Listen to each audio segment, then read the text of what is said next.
During the long war between the house of Saul and the house of David, David was growing stronger and the house of Saul was becoming weaker.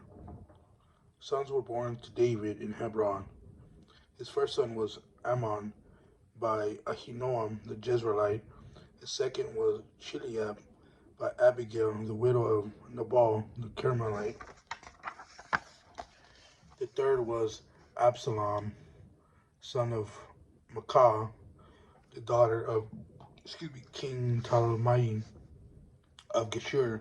The fourth was Adonijah, son of Haggith. The fifth was Shephatiah, son of Abital. The sixth was Ephraim by David's wife Eglah.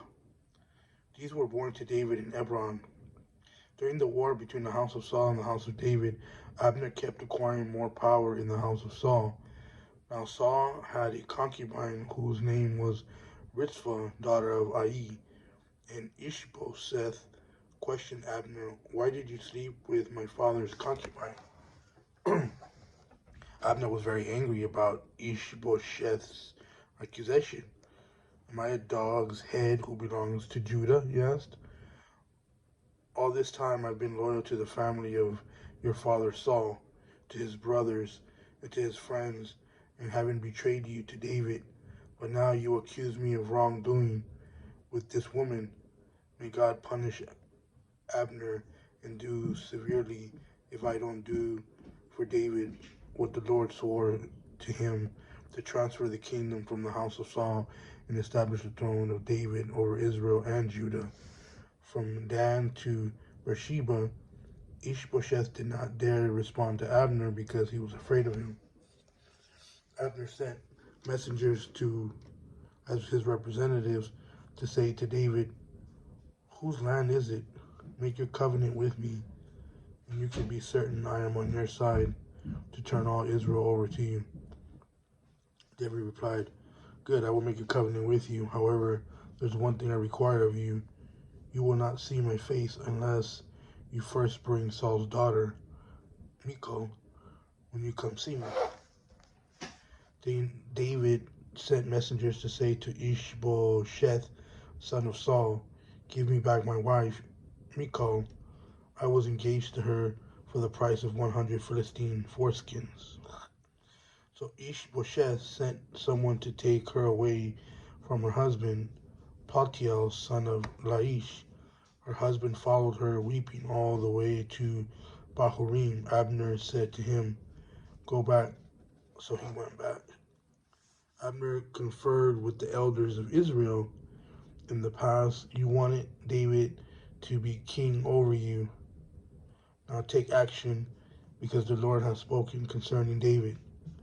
Through my servant David, and I will save my people Israel from the power of the Philistines and the power of all Israel's enemies."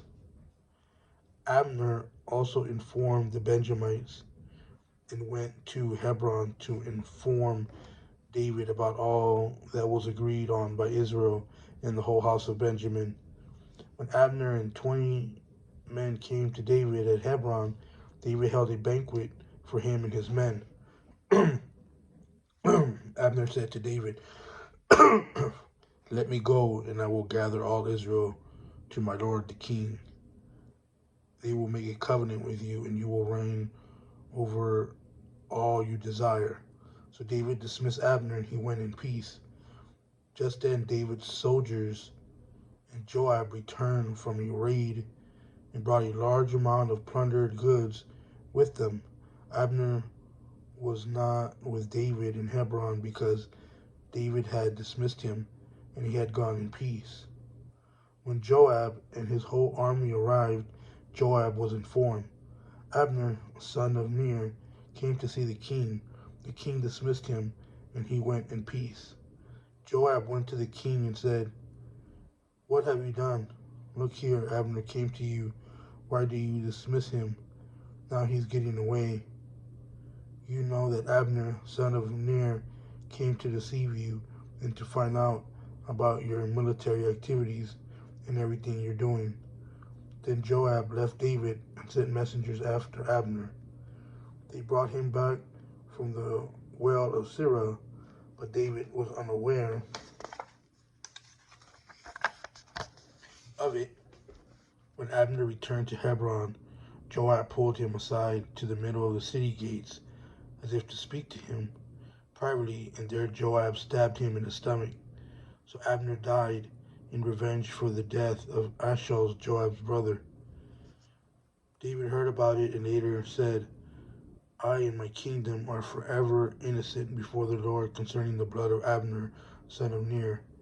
May it hang over Joab's head and his father's family, and may the house of Joab never be without someone who has discharged or a skin disease, or a man who can only work a spindle, or someone who falls by the sword or starves. Joab and his brother Abishai killed Abner because he had put their brother Asahel to death in the battle of Gibeon. David then ordered Joab and all the people who were with him, tear your clothes, put on sackcloth, and mourn over Abner. And King David walked behind the coffin. When they buried Abner in Hebron, the king wept out loud at Abner's tomb.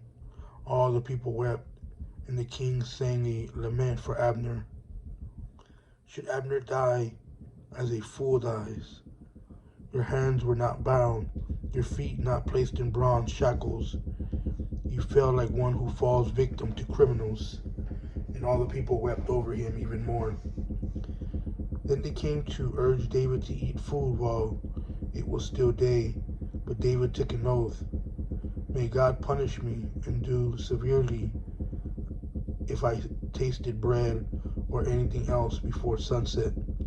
All the people took of this, and it pleased them. In fact, everything the king did pleased them. On that day, all the troops and all of Israel were convinced that the king had no part in the killing of Abner, son of Ner.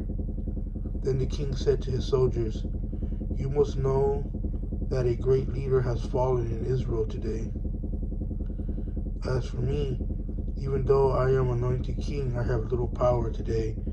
These men, the sons of Zeruiah, are too fierce for me. May the Lord repay the evildoers according to his evil.